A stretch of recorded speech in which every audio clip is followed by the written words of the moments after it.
వల్ల తీవ్రమైనటువంటి నష్టం జరిగింది అని చెప్తున్నటువంటి రేవంత్ రెడ్డి ఇక పెట్టుబడులు తేవడానికి దావోస్ కు వెళ్తా ఉన్నారు.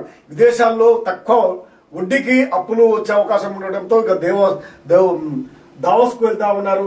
అక్కడి నుంచి లండన్ కు వెళ్లనున్న ముఖ్యమంత్రి రేవంత్ మంత్రి శ్రీధర్ బాబుతో విదేశాలకు 15 నుంచి 18 తేదీ వరకు దావోస్ లో పెట్టుబడుల ఆకర్షణ, లండన్ లోను పెట్టుబడుల దారుల తెలుగు వారితో సమావేశము.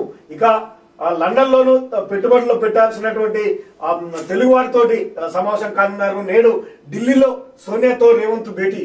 ఇతర దేశాల నుంచి రాష్ట్రానికి పెట్టుబడులు తీసుకురావడం, పెద్ద కంపెనీల్లో అక్కడ ఏర్పాటు చేయడమే లక్ష్యంగా సీఎం రేవంత్ రెడ్డి ఈ నెల 15 నుంచి 19 వరకు దావోస్ లో నిర్వహించే అంతర్జాతీయ పెట్టుబడుల సదస్సుకు హాజరు కానున్నారు. 100కు పైగా వ్యాపార రాజకీయ దిగ్గజాలు పాల్గొనే దావోస్ సదస్సులో ఈసారి ప్రా lab to life science in action అనే థీమ్తో జరుగుతా ఉంది.